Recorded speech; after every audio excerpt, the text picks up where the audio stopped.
What's up? Big Herc 916. Positivity, motivation, never settle for average. Go pick you up some merch at nsfa.co. Represent, because I know you're not average if you're watching this channel. Oh man, Kanye exposed a lot of people, man. It was a cold chess move. Yeah, a lot of guys thought he was playing checkers, but he's playing chess. And I'm not here to endorse his whole interview on Drink Champs or endorse any of his full interviews, but he made some points that I think people now are talking about. Is creating dialogue. You know, maybe his approach to what he said wasn't the best approach. There's ways you say things, and some things could be interpreted as being hateful, but he's got people talking, and it's pretty ingenious that now all these platforms want him to further explain himself and what he was actually saying.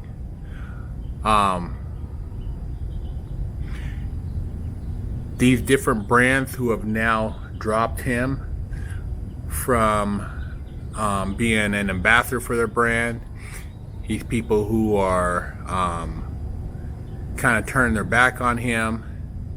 You know, I always look at things, not what they say on the surface, but what's behind closed doors. And look, man, I'm gonna tell you, man, for the most common folk, they have no idea what type of conversations, what type of game Kanye's been exposed to, who he's talked to, how many mouths he's feeding. And you best believe before he's gotten on any of these platforms and expressed himself, he's had the highest level of consulting, advice, you name it. I mean, you don't become a billionaire by just faking. You can't fake that like you do PPP loans or credit card fraud. You can't fake it to $1 billion, bro. You can't fake it when you've been around the 1%. At that level, you would have already been exposed. And a lot of times, you know, people want to say things but don't say them because they want to get the bag. And, you know, he always said in his music, wait till I get my money right. Da, da, da, da, da. And, you know, he's now saying, hey, man, some of these contracts, a lot of these contracts are F contracts. They're shitty contracts. And some thugs said the same thing, man. It's a cold game. And nobody wants to hear it, but at the end of the day, you know, everybody is pointing the finger and saying that this man is crazy, this man is this and that, and he don't know what he's talking about. But you have to wonder, like he said, how did he get to this point? What made him come out in this fashion and say what he said? I don't know. I'm not in the entertainment industry at that level. I haven't been privy to the type of conversations and association that he's been exposed to. But, you know, whatever the man's grievances are, he's aired them out and he's got people talking. And a lot of these hip hop cats, you know, they talk about all this white supremacy stuff and they're killing us and blah blah blah, but they flip-flop, man, at the drop of a penny. They're not gonna, you know, it's the same dudes who talk about they got your back, and as soon as you get arrested, oh man, I gotta think about my family, and they go and they give a statement. Same type of shit. It's no different, man. These dudes is almost comedic, because it's like you play out a situation and then see how they react, and when they react, you just kind of got to be like, well, you know, they failed that test. I'm not no big public figure. My platform is small. I try to share my sentiments, but let me just point out one thing. People, it's like you want to hang out with somebody, but then and you want to get the accolades, but then you try to like distance yourself. But why'd you even put yourself around that person to begin with? Why did you utilize that person's social media leverage for your glory. You know, keep it 100 and just don't even mess with that person. Don't even pretend like that's the homie. Like you got love for that person, because you really don't. You're just using that person, and there's no genuineness behind that. I watched that Drink Champs interview. I listened to it while I was driving because I had a long drive.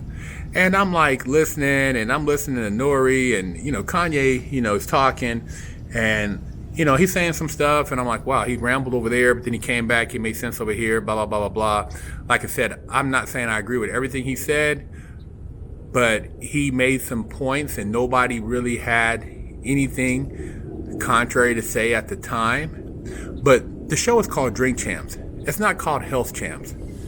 So it's not like you're talking about promoting health. You got people literally promoting alcoholism, deterioration of the liver. And if you look at the people on the show, are they in the best health?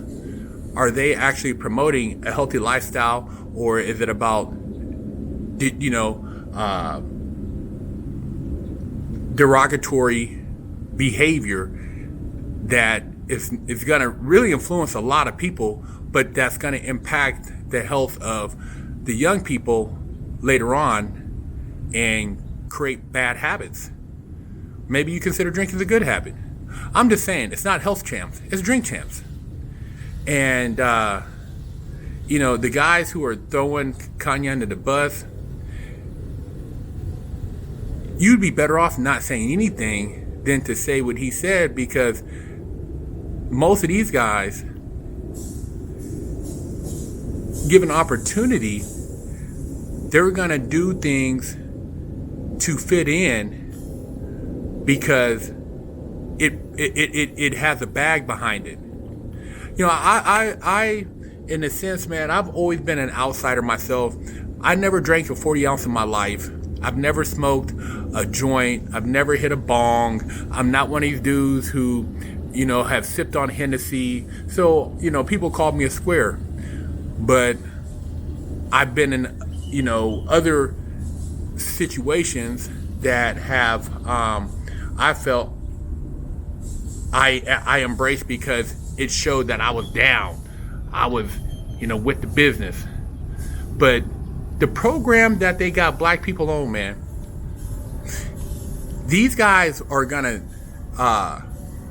say something or judge this man, but you guys aren't judging any of the black deaths, the black violence, the unhealthy dietary consumption of black people in their communities, in the in general, as far as just like the use of just narcotics. Nobody says anything about that. You don't go out and say, hey man, this is your brain on drugs. You're not telling these young people that popping these pills, doing this cocaine, you know, snorting this blow, shooting this heroin, you know, drinking is gonna eventually, you know, it's a slow death. When you get about 60, 70, you're gonna be hurting, your body's gonna be crippled. You know, you're not telling them that, you know, yeah, I rapped about gun violence, but it's really ignorant. And when you walk around and you just, because of you get beat up or get in an argument and you kill somebody, you can ruin your life and you ruin that person's life. You're not talking about none of that. You guys ignore the big thing, and that was the big thing. At the end of the day, he said in the songs, nigga, nigga, nigga, kill, kill, kill, f that bitch, f that bitch, nigga, nigga, nigga, kill, kill, kill. He said it. And nobody disagreed with him. You guys is clowns. You talk about the black people, you care, you know, they're killing us. Who's killing who? The 50 shootings that average a weekend in Philadelphia or Chicago or some of these cities in Dade County, it's black on black. And the music. So it's as simple as saying, I'm not saying you censor music, but I'm saying if you promote a different narrative, it's like if you're promoting gospel, you're promoting harmony, you're promoting love each other. You still have the little whatever negative music, it just ain't at the top. It ain't what's getting the awards. It's not what's being promoted to the young people. See, I know a lot of these dudes who were in that lifestyle, and then when they're in prison as grandpas, They were never there to tell their kids that they did the wrong thing. So the cycle continues because these guys don't get out till they're too old. And by then, people say they're washed up. We don't want to hear it. So young people continually lose mentors, role models, father figures, uncles, cousins, influencers who could help change their life. And it just progresses every generation as far as the level of violence imposed on black man on black man. I call it like I see it, man, but no, these guys don't want to call it, man. You know, you don't ever call these rappers on why they would talk about a lifestyle that's dysfunctional. You know, how many times are you gonna, you know, have sex with various women and not use protection and think that it's cool because you got 5 kids, but there's only 24 hours in a day. You sleep for 8 hours, 6 hours, 5 hours, and you can only spend how much time with each kid and each baby mama. But then you talk about child support. It's all backwards, man. The black race, man, you guys, you know, and it's a human race, black culture. I like to say human race, human species, but because everything's been, you know, intentionally separated by the black race, I'm going to address the black race. And, you know, the dialogue that's coming out now, you know, I see that there's been a lot of opportunity because you can't group everybody, just like you can't group all Jews, you can't group all blacks. I've met plenty of people and I've had conversation with people who are Jewish, and it's like, oh man, you know, the way you carry yourself, I can't believe you did that much time. I can't believe, you know, you actually committed a crime with that type of violence behind it. And, you know, it's understandable, but I don't want to be considered the oddball among black people and everybody else is animals.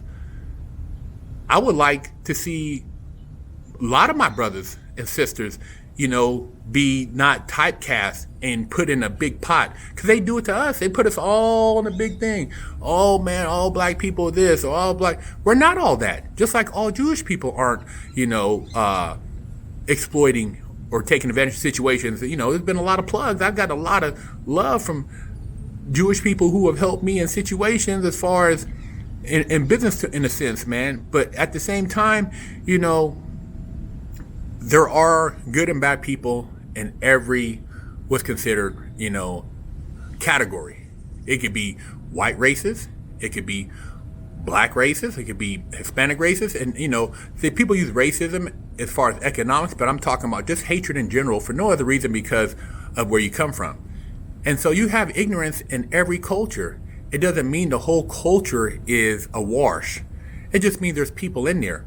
You know, I don't ever judge. I mixed and matched with a lot of different people in prison, all different types of cultures. Growing up, I grew up around everything from Vietnamese to Filipino to, you know, Mexican to white, you know. I had I had people from every culture. So I would never point out one particular culture and blame them for all the problems that another culture is dealing with, because there has to be conspirators within that culture in order to exploit whatever other culture, because usually they put a face of somebody that looks like you in order to get the deal done. It's a black guy you're dealing with, and he's the gatekeeper for whatever else is being exploited. But a lot of these black cats that are in hip hop who started now jumping off and saying, hey man, I'm not with this dude and blah, blah, blah. I understand that you don't want to be associated with all the comments, and you shouldn't be associated, so you shouldn't even have to say nothing. Why are you trying to explain for this guy? Didn't nobody ask you about it? It didn't come out your mouth, so why are you so quick to jump out and try to clarify yourself? Because they own your bag? Bro, it's really disgusting. But black people, you know, one thing about a lot of other cultures I see, they ride to the end. They ride to the end, man.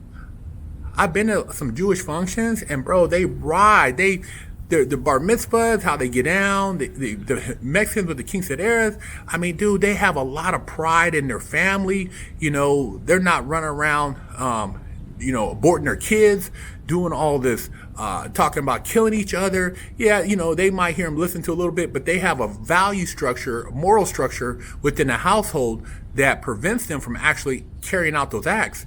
And when you have that, you can listen to something, but you know, hey, I'm not going to actually go get a gun and shoot somebody. Yeah, the music was funny, it was entertaining, they dance around, and that's the end of the day. You know, but we don't have any of that at the home, any type of value structure. entertainment becomes realism, and it becomes a blurred line. And now you thinking like you emulate that which you hear or see around you, and it becomes amplified, and it's easier to imitate. So I agree with him in the sense where I'm jealous sometimes of not having that type of relationship with more of my brothers and sisters as far as in business. And people say, oh, well, you married a white woman. That ain't got nothing to do with who I socialize with and how I carry people. I just happen to, fall in love with a person, and that person just happened to be white. It didn't have nothing to do with race. It wasn't like I picked that out. But I never heard the N-word in my household. I don't know about you. Maybe my grandfather and grandmother never talked about that. They never talked down on white people and them being racist. You can't do this because of that. They just said, hey, maybe don't go over there, don't do this. But at the end of the day, get your education. So there's a lot of things, man. There's a lot of dysfunctionality. There's a lot of conversations that need to be had among black people.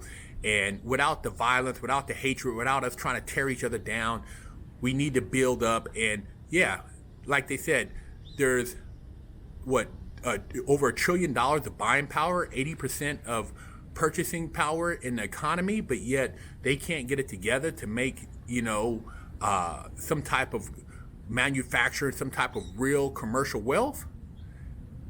It's crazy, man. It's crazy, but people don't want to talk about that, and they just want to destroy each other. When I go to places and I see another black person and I know it's a place where we're not a lot of, I always try to make eye contact, nod my head. And what really pisses me off is when I do that and I see somebody and they act like, I thought I was the only nigga here. I'm like, why you acting like, bro? We're already a minority here, and you gotta act like you're bougie now?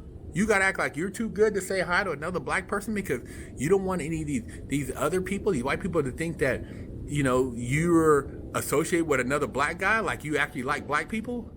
See, I'm not that type of black guy. If I see you, I'm gonna say what's up.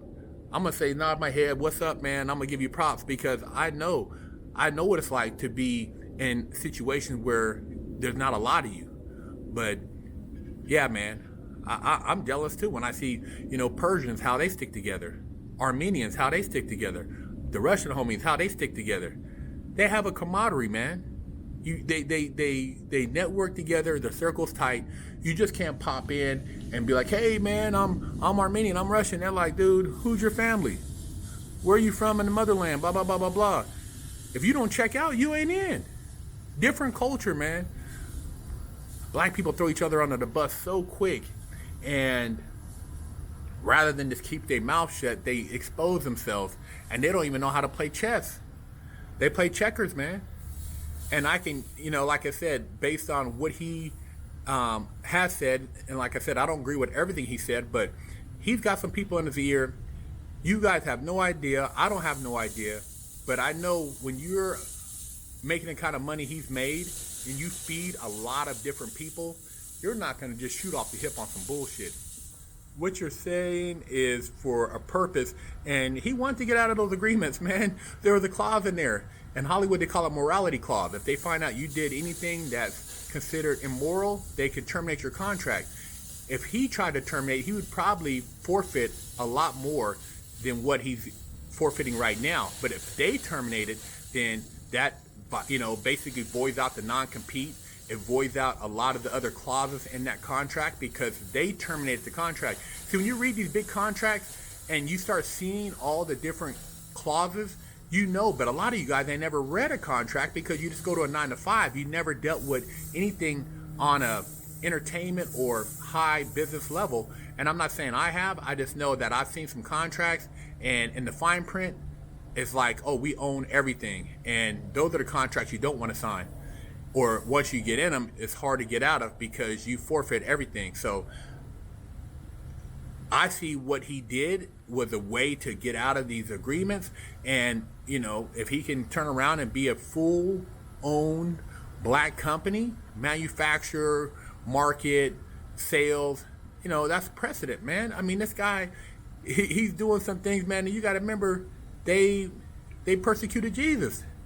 Moses was thrown under the bus. All these, great religious leaders have all been through the same being chastised and outcast for what they did, and it wasn't until years later that people recognized their movements, you know.